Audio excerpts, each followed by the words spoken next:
우리 이 시간에 마태복음 25장 13절 말씀 함께 보도록 하겠습니다. 같이 읽어보겠습니다. 그런즉 깨어있으라. 너희는 그 날과 그 때를 알지 못하느니라. 아멘. 오늘은 저희 교회 창립된 지 14년째가 되는 주일입니다. 지금까지 인도하신 하나님께 감사드리고 또 믿음의 여정을 함께 해오신 우리 성도님들께도 감사드립니다.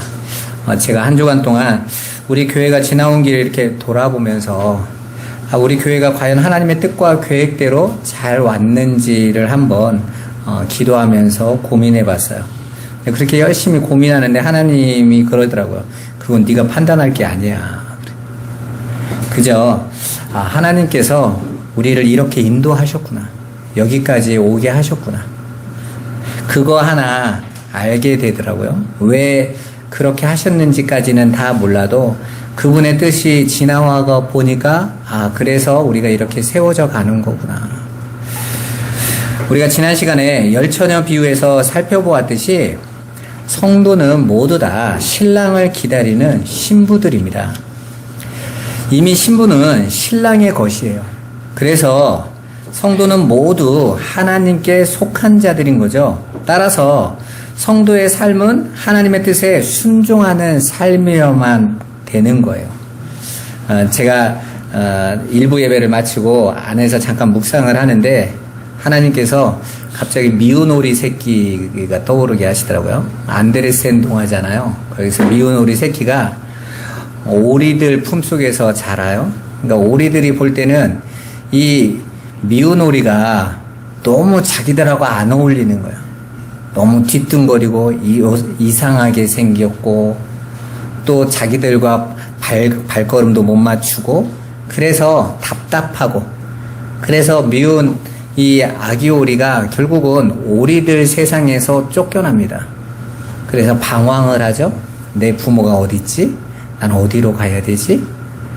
이리저리 떠돌다가 자기와 같은 모양을 한 친구들을 만나게 되죠. 근데 그 친구들이 자기 보고 뭐라고 말하냐면 너 백조야 그러는 거야. 그러니까 나는 지금까지 오리로 알고 살고 있는데 사실은 내가 백조였던 거죠. 그리고 나중에 자기가 자랐던 이 오리가 커서 미운 오리가 커서 백조가 돼서 자기가 옛날에 있었던 고향으로 와요. 그랬더니 옛날에 자기를 괴롭히고 무시했던 그 형들, 누나들 다 구질구질한 오리로 그들은 그냥 오리로 큰 거죠. 근데 그런 그들이 자기를 보면서 와 정말 아름다운 백조다 하고 부러워하는 모습이 나오지 않습니까? 오늘 저와 여러분의 인생도 마찬가지라고 생각합니다. 하나님께서 저와 여러분들을 하나님의 자녀들로 하나님께 속한 자들로 이 세상에 보내셨어요. 그리고 저와 여러분들은 먹는 거, 마시는 거, 입는 거, 사는 방식 자체가 백조들의 삶인 거예요. 삶이 다른 것이죠. 그런데 우리가 이 몸을 자꾸 오리의 세상에 끼워 맞추려고 해요. 오리가 인정하는, 오리들이 칭찬하는, 오리들이 가치로 만들어 놓은 것으로 만들어 가려고 하니까 거기에 우리가 안 어울리는 거예요. 그래서 똑똑한 백조는 오리에게 맞추는 삶을 사는 것이 아니라 오리의 삶을 떠나서 백조의 삶으로 온전히 알고 들어가는 겁니다. 오늘 저와 여러분의 인생도 마찬가지입니다. 이 세상이 요구하는 기준과 평가는 결국은 하나님을 떠난 자들이 만들어 놓은 기준과 가치 아닙니까? 그런데 하나님께 속한 하나님의 백성들이 우리 꿈꾸는 교회는 흔들림 없이 오직 우리의 참 신랑 대신 예수 그리스도의 십자가의 은혜만 굳게 붙잡고 있어야 되는 거예요. 세상은 계속해서 우리를 향해 선악과를 따먹은 아담과 하와에게 속삭였던 것처럼 너 자신을 증명하라 라고 그래요. 너 왜 하나님의 선악의 판단에 너를 맡겨? 네가 선악과를 따먹고 네가 옳고 그름을 정해서 네가 옳다고 여겨지는 것으로 너를 증명해. 그게 너다운 거야. 이렇게 말을 하는 거죠. 이 세상은 그 선악과를 따먹고 그 길로 가기로 작정한 오리들인 거예요. 나는 내가 내 인생을 주장할 거야. 내 인생을 내가 따라갈 거야. 이리로 간 거예요. 그렇지만 우리는 그러한 너 자신을 증명하라는 요구가 들릴 때마다 그 말에 귀 닫고 묵묵히 어린 양처럼 하나님께서 지시하시고 이끌어 가시는 그 길을 따라가는 양의 삶을 살아가는 것입니다. 그게 하나님께 속한 성도들, 하나님께 속한 교회들의 삶인 거예요. 그리고 그들이 가지고 있는 그 기름은 바로 하나님이 창세전부터 그들 안에 새겨놓으신 언약, 약속에 대한 믿음인 것입니다, 여러분. 우리 꿈꾸는 교회가 그렇게 14년을 저는 걸어왔다라고 생각합니다. 참 이렇게 교회가 걸어온 길을 이렇게 보면 굉장히 뭔가를 우리가 앞서 나가고 또 커지고 이럴 수 있었던 기회들을 하나님께서 막으셨다라는 생각을 하게 됩니다.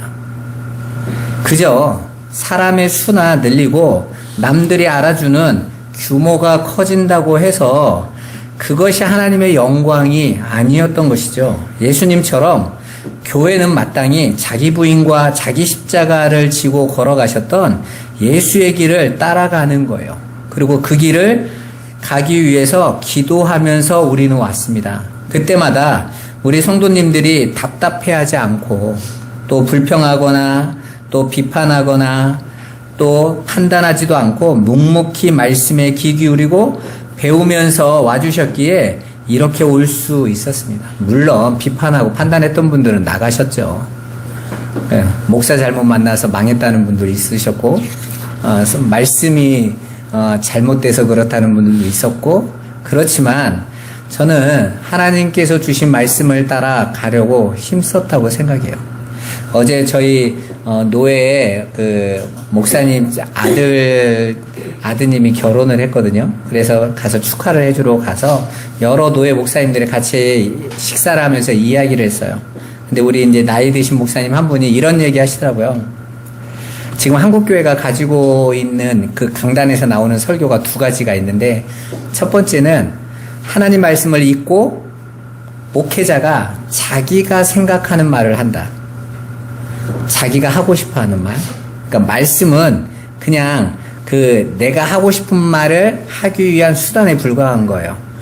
마치 이제 제목 설교가 그런 거거든요.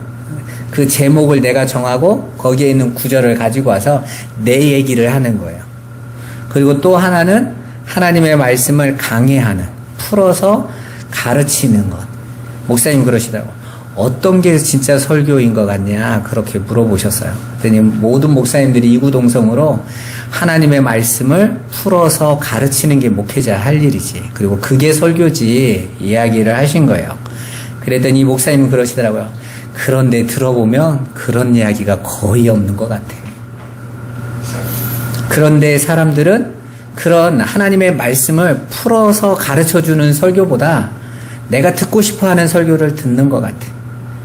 그래서 나는 우리 목회자가 정말 이 땅에서 하나님의 뜻을 풀어서 가르치는 데에 힘써야 된다고 생각해요. 그러시더라고요. 물론 인기가 없는 거죠. 그러면 사람들이 뭐 별로 그거, 그러니까 여러 인기 있는 교회 목사님들을 얘기하셨어요. 근데 이 목사님이 다 그 교회 설교를 들으시나 봐요. 들었는데 참 특히 이제 어떤 이제 침례교의 목사님 설교를 쭉 이야기하시는데 그분은 자기가 하고 싶은 대로 한대요. 그랬더니 옆에 있던 우리 다른 목사님 한 분이 침례교는 조직신학이 없잖아. 조직신학은 울타리 같은 거거든요. 나가고 싶어도 걱정이 되는 거야. 우리 장로교 목사님들 설교는요, 막 말하는 것 같다가도요, 어느 순간에 멈춰요. 왜냐면 찔리거든. 이게 울타리 넘어가고 있는 말이라는 거 알거든요. 그거 넘어가면, 장로교에서 그 말을 넘어간다 이러면 그 사람은 신학 공부를 안 한 거예요. 울타리라는 건 그런 겁니다. 밖에서 넘어오는 것은 맞기도 하지만 내가 넘어가려고 하는 것도 지키는 역할을 하는 거거든요. 에덴 동산이라는 그 울타리 자체가 그 하나님의 백성들에게 너 밖으로 나가지 마라는 것도 있지만 밖의 것을 막아내는 역할도 한단 말이에요. 그런데 이제 그러면서 그러시는 거예요. 거기는 울타리가 없으니까 듣고 사람들이 좋아하면 막 던지는 거지. 이러는 거예요. 그러니까 우리 그런 것들이 이게 보이지 않게 성경과 신학 안에서 이렇게 구축되어져 가고 있어서 그런 이야기를 하셨어요. 그만큼 하나님의 백성들이 이 땅에서 무엇을 추구하도록 만들어져야 되는가, 가르치는 자가 무엇을 해야 되는가에 대해서 목사님들도 많이 고민하신다는 거예요.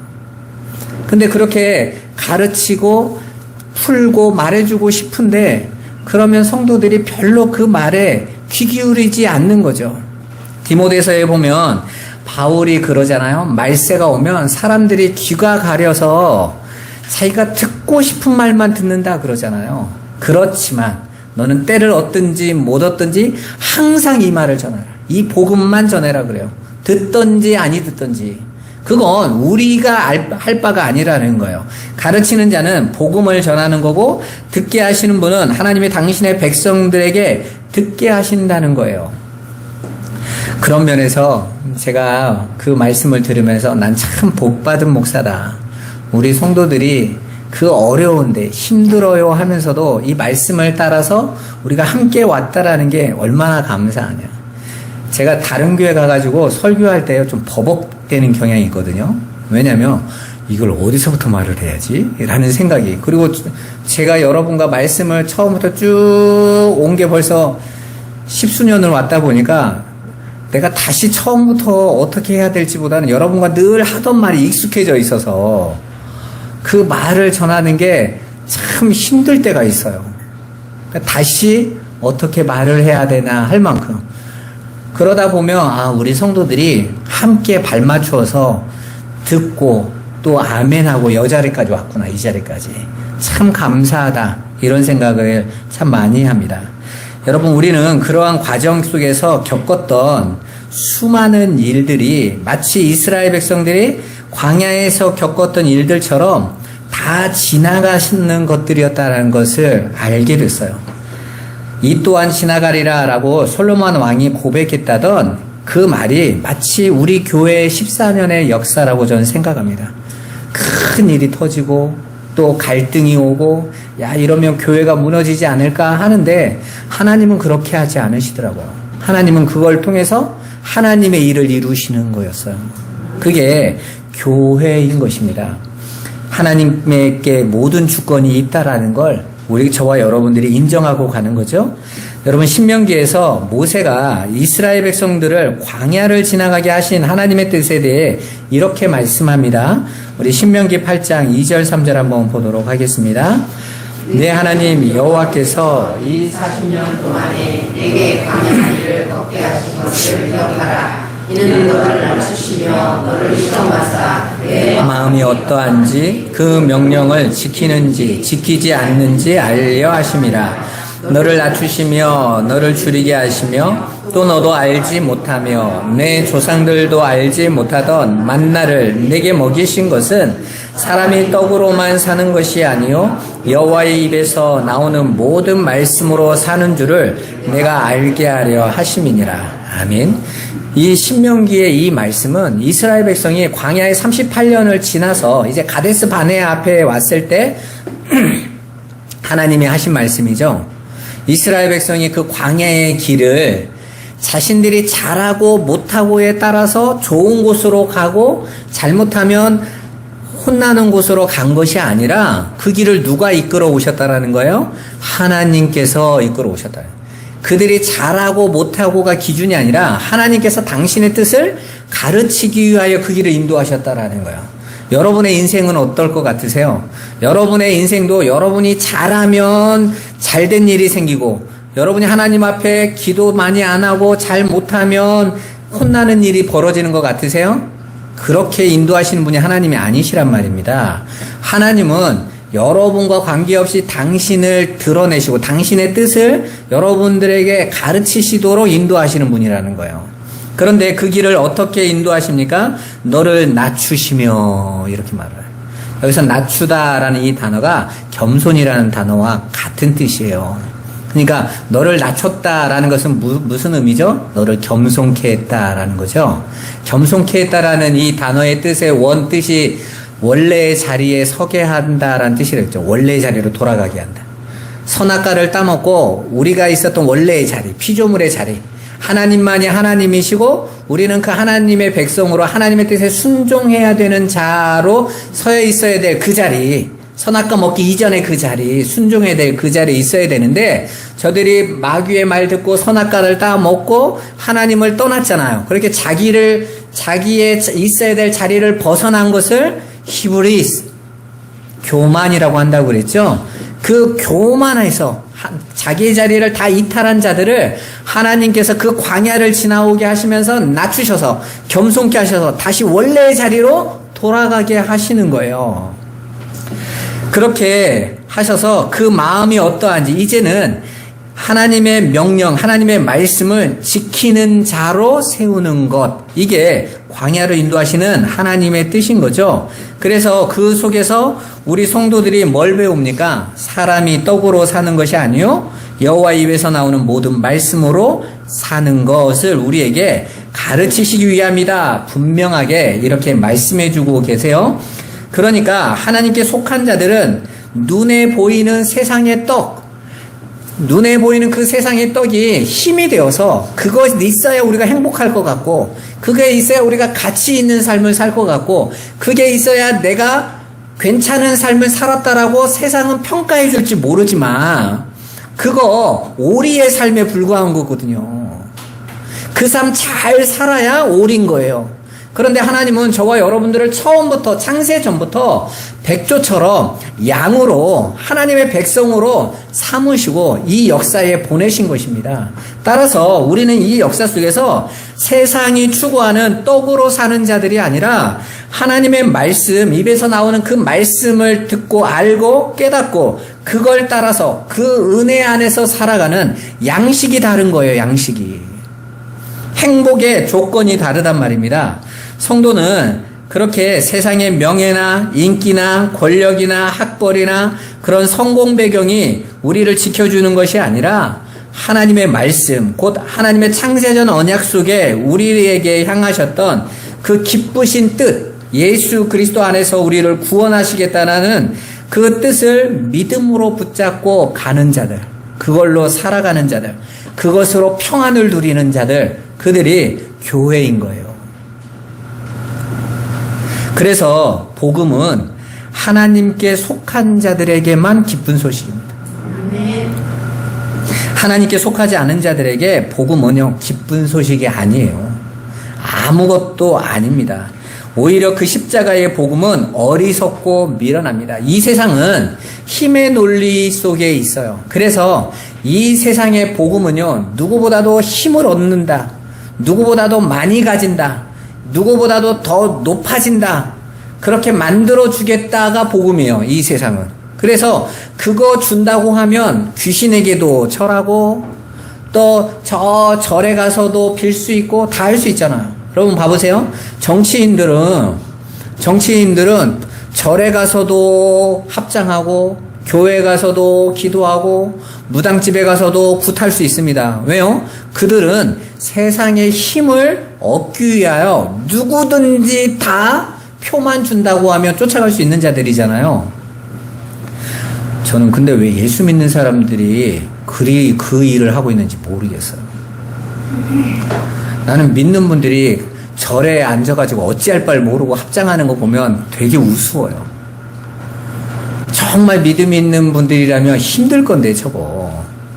내가 이걸 안 하고 말지. 내가 이 표를 얻기 위해 내가 여기까지 와가지고 저 우상 앞에 절해야 돼?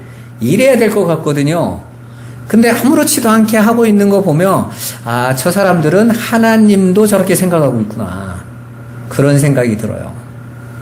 여러분, 하나님의 백성들은요, 세상에서 볼 때는 미련한 거예요. 어리석은 거예요. 야, 저거 가지고 살 수 있어?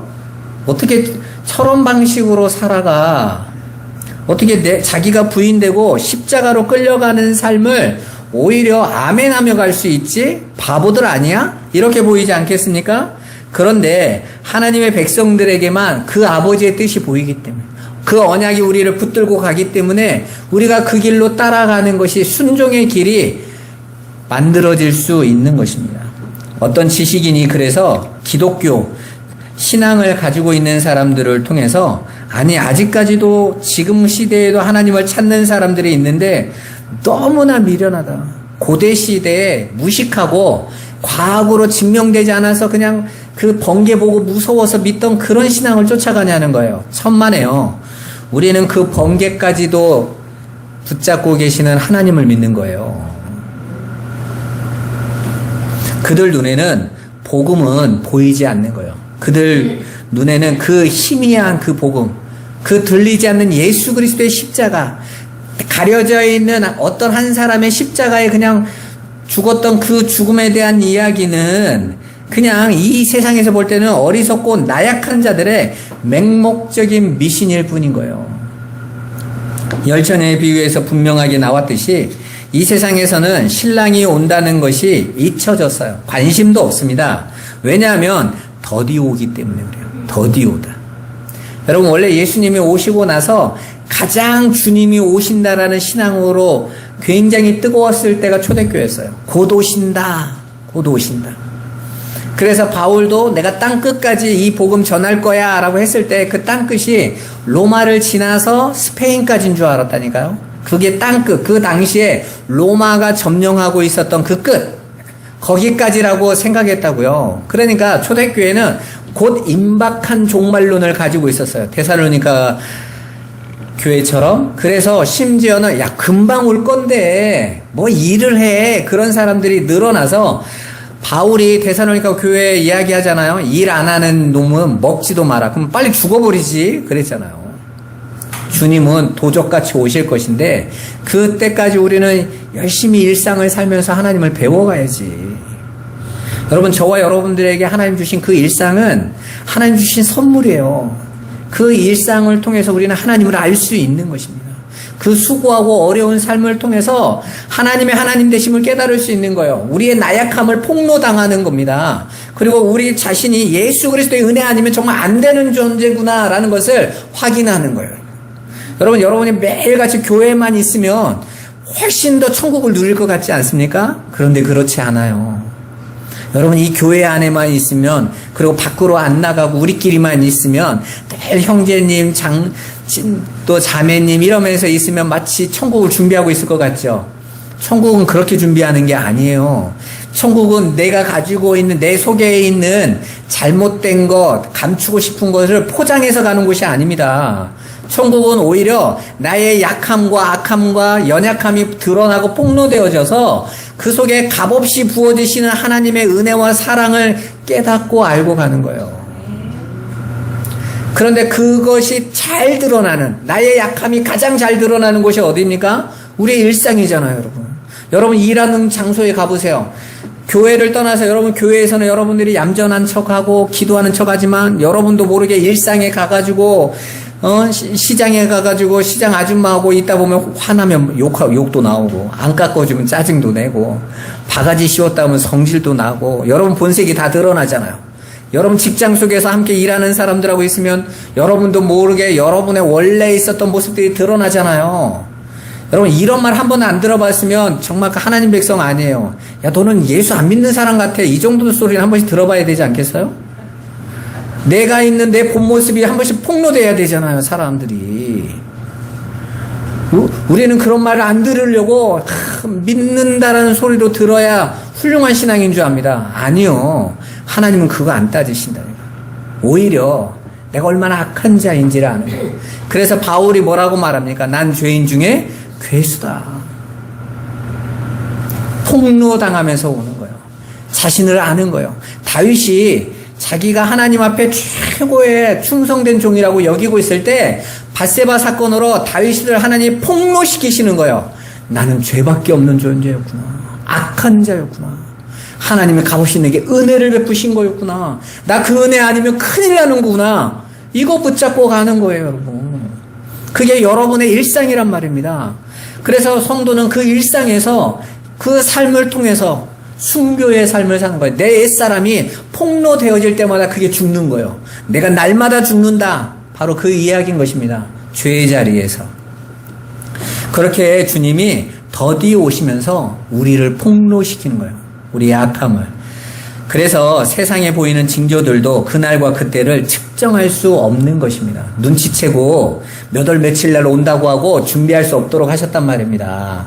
그래서 여러분들 주변에 누가 진짜 이번에는 몇 월 며칠 날 온다고 하거든, 그 사람하고 가까이 지내지 말란 말입니다. 하나님이 일부러 감추신 것을 어떻게 하냔 말이에요. 예수님이 말씀하시죠? 그 날은 아들도 모른다고 그러시죠. 모르시겠어요? 그건 아버지의 권한이다. 두신 건데 너희가 왜 알려고 해? 너희는 너희에게 향하신 뜻대로 살면 되지. 따라서 재림은 그 세상이 볼 때는 과학적으로 논리적인 자리에서 볼 때는 비상식적인 거예요. 그런 걸 세상은 미신의 영역으로 두죠. 비과학의 영역으로 치부하고 부정해버립니다.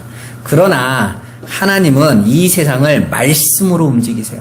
말씀이 기준이며 말씀이 목적입니다. 예를 들어보죠. 하나님은 아브라함에게 그의 후손들이 애굽에서 4대 만에 나올 것을 약속하세요. 창세기 15장 13절 17절 말씀 한번 보시죠.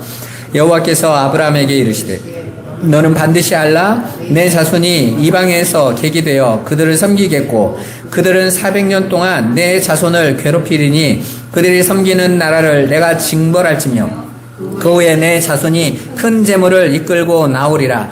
너는 장수하다가 평안히 조상에게로 돌아가 장사될 것이요 내 자손은 4대 만에 이 땅으로 돌아오리니 이는 아모리 족속의 죄악이 아직 가득 차지 아니함이니라 하시더니 해가 져서 어두울 때에 연기나는 화로가 보이며 타는 횃불이 쪼갠 고기 사이로 지나더라. 아멘. 자, 여러분들이 하나님 앞에 이 말씀을 받았다. 믿어질까요? 안 믿어질까요? 여러분 같으면 아멘 할까요? 안 할까요? 저는 아브라함이 하나님이 이걸 딱 말했을 때 속으로 무덤덤했을 거라고 100% 확신합니다. 왜요? 지금 아브라함이 지금 뭐 때문에 지금 하나님 앞에 지금 걱정하고 또 불평하고 있습니까? 아예가 없어. 지금 하나님이 갈대우르에서 내 씨로 말미암아 천하 만민이 복을 받게 할 거라고 자손의 약속을 했는데 가나안에 왔는데 아무 일이 안 일어났어. 짜증나죠. 아무것도 안 하신다니까요. 그래서 하나님 정말 약속 맞습니까 이거? 내가 여기까지 왔는데? 아니 왔으면 뭐 그 다음에나 그 다음에 정도 애가 낳았다 그러면 그 믿음이 생길 건데 한 10년이 지나도 묵묵부다. 이제 사라가 애를 낳을 수 있는 시간이 지났어. 야 이러면 애를 어떻게 낳아요? 애가 나올 수 없는 거잖아요. 그때 하나님께서 아브라함에게 계약을 하러 오신 거예요. 그 당시에 왕들의 조약을 맺었던 짐승을 쫙 쪼개놓고 두 왕이 거기를 지나가죠. 정복한 왕과 그 정복당한 왕이 같이 지나가요. 보통 조약의 내용은 정복한 왕이 가져오거든요. 그러면서 그 힘 있는 나라가 그 약한 나라를 끌고 가면서 너 이 약속 어기면 우리 둘 중에 누구든지 어기면 이렇게 될 거야. 나는 너를 보호해주고 너는 내게 조공 주기로 했던 거, 나 돕기로 했던 거, 내 밑에서 하기로 했던 거 다 지켜 이거거든요. 그래서 어기면 이 짐승처럼 쪼개지게 될 거다. 이 이야기가 조약이에요. 그러니까 이건 누구의 조약인 거예요? 큰 자가 작은 자를 복종시키는 조약인 거예요. 자, 그렇게 짐승을 쪼개는 그 언약의 조약의 방법을 아브라함이 알고 있었단 말이에요. 그러니까 하나님께서 야 3년 된 곳으로 준비해놔 그랬더니 일단 다 쪼개놓잖아. 쪼개놓으라고 말도 안 했는데. 그리고 나서 하나님께서 이 약속을 딱 말씀하세요. 그리고 마지막에 17절에 타는 횃불이 쪼갠 고기 사이로 홀로 지나가더라. 홀로. 보통 둘이 잡고 약한 놈한테 협박용으로 쓰는 이 조약을 강하신 하나님이 홀로 지나가세요. 내가 이 약속 어기면 내가 이렇게 될 거야. 근데 그 약속의 내용이 뭐예요? 아직 자식도 없고 아무것도 없는 아브라함에게 네 자손이 애굽에 들어가서 4대 만에 돌아올 건데 큰 민족이 돼서 돌아올 거다. 나라가 돼서 돌아올 거다. 이렇게 말씀하신 거예요. 자, 이 창세기를 누가 썼죠? 모세가 썼습니다. 출애굽한 모세가 광야에서 쓴 거예요. 자, 광야에서 썼던 이 모세가 쓰면서 뭘 느꼈겠어요? 지금 우리 조상 아브라함 그 첫대 할아버지 때 자식도 없고 아무것도 없었는데 하나님이 이 약속을 하셨는데 정말 우리가 지금 300만이라는 어마어마한 민족이 돼서 지금 나왔잖아요. 이 약속은 아브라함에게 한 약속이 아닌 거예요. 올 자들에게 보라고 한 약속인 거잖아요. 하나님의 창조가 안 믿기세요? 하나님의 창조의 그 약속대로 이 역사가 진행되고 있음을 하나님께서 먼저 말씀하신 대로 이루어지는 거 아닙니까?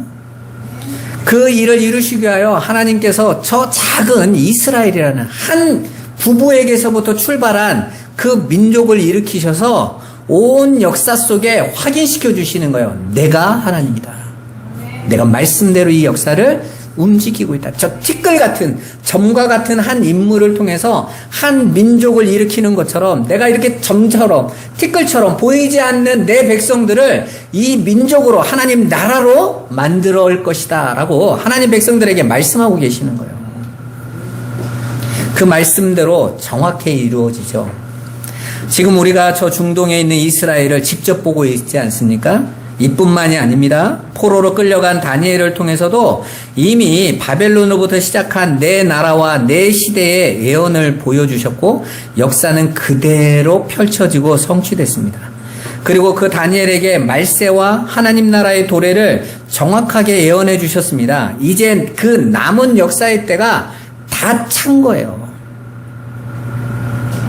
그 시대를 그 어마어마한 금심상을 깨트리던 손에 사람 손으로 닿지 않은 홀로 떼어진 돌로 그것들을 파괴하시는 예수 그리스도의 그 아무것도 아닌 돌멩이라고 여겨지는 그 복음이 이 세상을 뒤엎게 될 것이라는 거.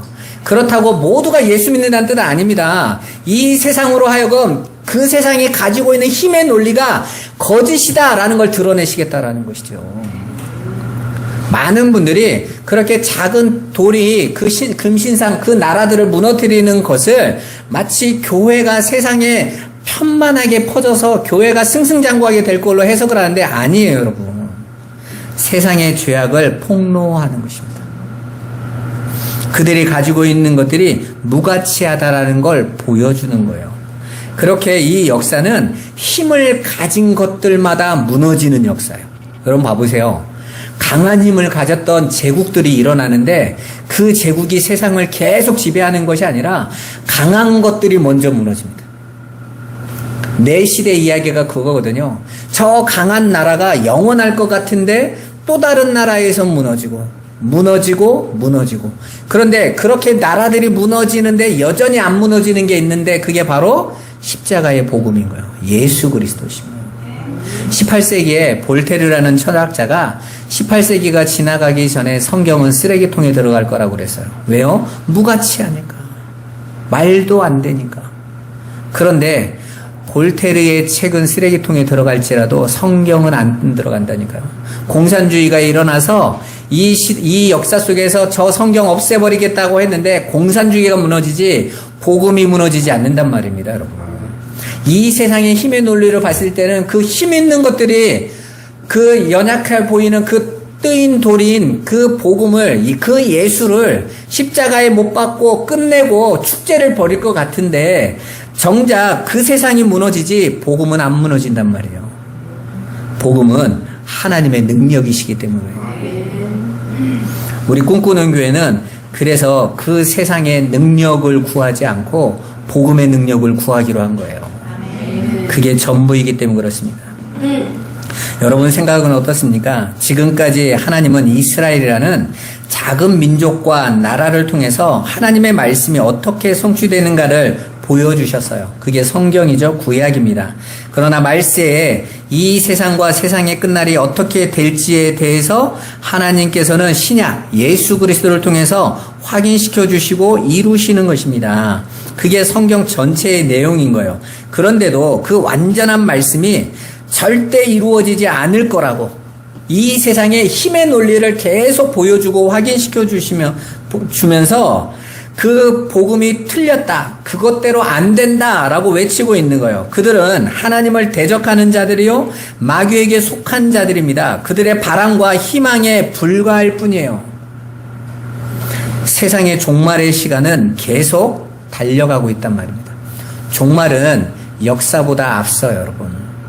이미 하나님의 때는 정해져 있고 그 때에 맞춰서 이 역사를 끌고 가고 있단 말입니다. 그래서 그 종말은 없는 게 아니라 언제 올지 모르는 것이 아니라 이미 이루어져 있어요. 하나님께서 그걸 뚫고 하나님 백성을 이끌고 가고 계시는 거죠. 그렇게 이 역사는 하나님의 하나님 되심을 드러내는 무대인 거예요. 따라서 이 역사는 하나님의 뜻을 정확하게 그리고 세밀하게 지금도 그려내는 데 목적이 있다는 것을 여러분들이 알고 여러분의 신앙이 그걸 알아가는 데 힘쓰셔야 되는 겁니다. 하나님은 당신이 정하신 목적지를 향해 지금도 달려가고 있어요. 그걸 우린 경륜이라고 하죠. 섭리라고 합니다. 하나님께서 그 예정하신 뜻대로 이루셔요. 우리는 그것을 알기에 신랑을 기다리는 신부처럼 우리의 모습이나 모양이 어떠한가가 아니라 그 신랑의 뜻을 사모하고 기다리는 것이죠.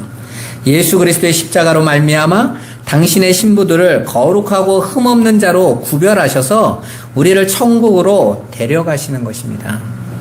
따라서 성도는 하나님이 약속하신 그 말씀을 믿고 의지하고 그 약속을 소망하며 사는 자들을 가르치는 거예요. 그리고 그게 바로 깨어있는 성도들의 삶입니다. 그러니까 깨어있는 자들만 소리를 들어요. 그죠? 복음은 당신의 깨어있는 백성들에게만 들리는 소리입니다.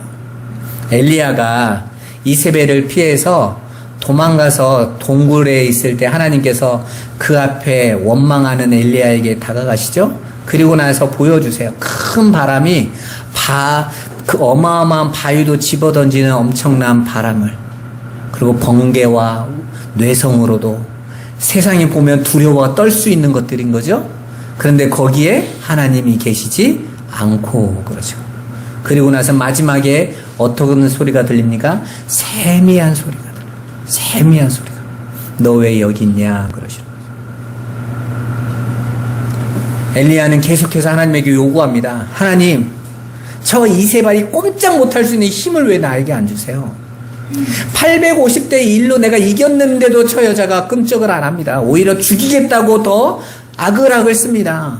맞습니다, 여러분. 세상은 여러분들이 그 힘을 발휘하면 여러분에게 무릎 꿇는 게 아니라니까요. 이세벨처럼 내가 너 넘어서서 반드시 죽일 거야 하고 덤벼든단 말이에요. 하나님은 이 세상 속에서 하나님 백성들이 그런 힘을 가지고 세상에 보여주라는 게 아닙니다. 오늘날 교회가 자꾸 던지는 그 번영신학이나 그 세상에 서밋이 되고 그가 높아져서 세상에 우리를 한번 보여주자. 세상은요, 그보다 더 넘어서려면 넘어섰지. 그리고 마귀는 그럴 때마다 쾌재를 부른다고요. 그래, 그 길로 와. 그 길로 와서 너 망해라. 그러는 거예요. 하나님은 세미한 음성으로 하나님께서 말씀하시죠. 너는 가서 기름을 들고 아람에 가가지고 하사엘에게 기름을 부어줘라. 왕으로 삼아라. 역사는 당신이 주관하시는 거예요. 엘리야가 깜짝 놀라죠. 이스라엘의 왕만 하나님이 세우는 줄 알았는데 이방의 왕 또한 누가 세워요? 하나님이 세우시네. 저 세미한, 보이지 않는, 들리지도 않을 것 같은 저 힘없어 보이는 하나님이 역사의 모든 자들을 세우고 계시네. 모든 일을 이끌어 가시네. 성도들은 그걸 본단 말입니다. 그래야 깨어 있는 거예요. 여러분, 우리가 지금 보이는 우리 주변에 나타나고 있는 모습들에 여러분 놀라지 마세요. 그런 거 부러워할 필요 없습니다. 그건 어마어마한 뇌성과 큰 바람 같은 거예요. 거기에는 하나님이 안 계세요. 너희는 이 세상에 있는 것을 사랑하지 마라. 그 세상에 있는 것은 육신의 정욕과 안목의 정욕과 이생의 자랑이니 그것에는 아버지의 사랑이 없느니라 그러죠. 아버지는 진리의 말씀 언약 안에서 당신의 백성을 성령으로 붙잡고 가신다니까요. 그래서 내 백성은 내 음성을 알아듣는다. 내 양은 내 말을 안다 라고 말씀하지 않습니까? 오늘 말씀 제목을 열처녀의 비유의 결론인 그런즉 깨어있으라 라는 주님의 명령대로 깨어있는 교회로 잡은 이유가 바로 그거예요. 우리 꿈꾸는 교회가 어디로 갈 건가? 지금까지 어떻게 왔고 앞으로도 어디로 갈 건가? 하나님께서 우리 꿈꾸는 교회를 세우시고 붙잡아 주셔서 저와 여러분들을 교회로 불러 모으셔서 우리를 이끌고 가고 계시는 방향이 어딘가 있는 겁니다. 바로 하나님의 언약의 그 세미한 음성을 쫓아서 말씀에 붙들려 가게 하시는 거죠. 하나님은 그렇게 하나님 말씀에 붙들려서 가고 있는 것을 깨어있음이라고 말하고 계세요. 우리가 뭔가를 노력하고 애써서 있는 것이 깨어있음이 아니라 하나님 말씀이 우리를 붙잡으신 것이 깨어있음이란 말입니다. 우리가 열처녀의 비유에서 보았듯이 열처녀 모두가 다 같이 자고 있었어요. 근데 어떤 5 신부가 신랑의 사랑과 궁유를 입어서 잔치집에 들어갑니다. 그리고 그들은 깨어 있었던 자들로 인정받았다라는 것을 우리는 보게 됩니다. 그러므로 하나님이 요구하시는 깨어 있음은, 하나님이 정의하시는 깨어 있음은 우리 인간 편에서의 열심과 노력, 수고에서 나오는 어떤 것이 아니라 오히려 신랑 측에서 신부를 향한 그 은혜와 궁율과 그 사랑에서 비롯되는 일방적인 하나의 아버지의 마음인 거예요. 그것을 우리가 볼 수 있습니다. 따라서 슬기로운 5 처녀가 준비했다는 그 기름은 5 처녀가 준비한 기름이 아니라 하나님의 궁율과 하나님의 은혜, 하나님의 열심을 가리키는 거였다고요. 창세전부터 하나님이 약속하신 그 언약, 그 열심이 당신의 백성들을 붙잡으시는 거죠. 따라서 그 은혜로 인한 믿음을 선물 받은 슬기로운 5 처녀는 언제 올지도 모르는 신랑이 날마다 와 있는 것처럼 날마다 신랑의 존재를 의식한 삶을 살게 되는 거예요. 왜요? 신랑이 깨우거든요. 날마다 신랑이 깨우는 거예요. 신랑의 눈에 그 미련한 5는 아예 안 보인다니까요.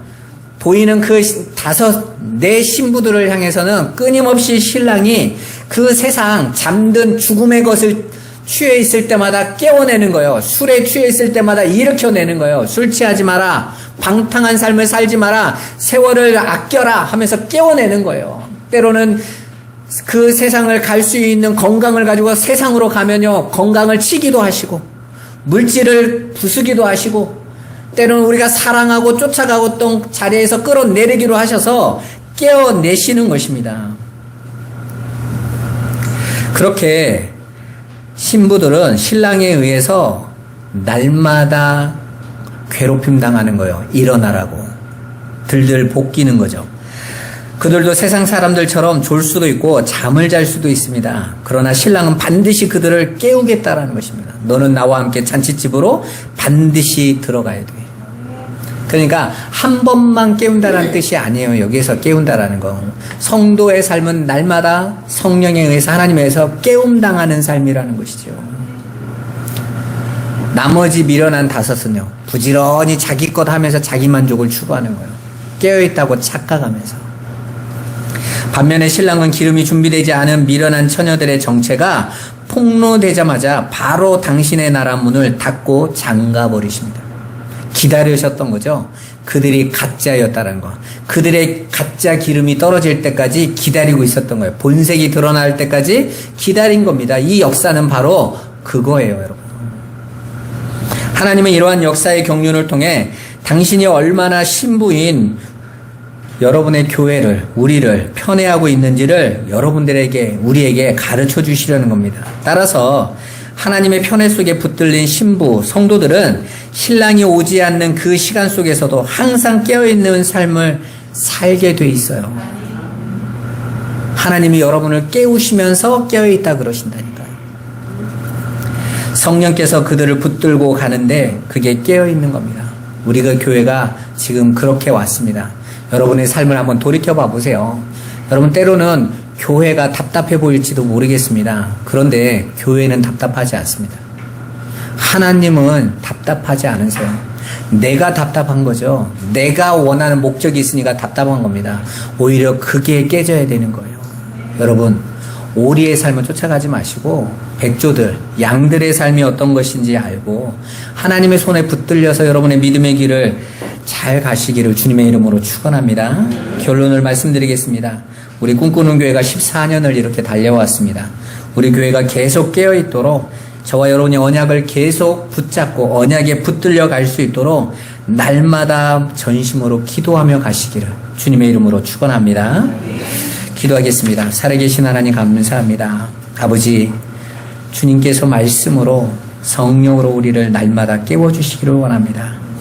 그렇게 우리의 삶이 때로는 주님이 우리를 괴롭히는 것 같이 보일지라도 아버지께서 오시는 그날 이 길이 맞구나 하고 찬송하며 감사하며 감격하며 갈 수 있도록 주님 우리의 길을 우리의 뜻대로 마시고 아버지의 뜻대로 그 은혜와 그 사랑대로 인도해 주옵소서.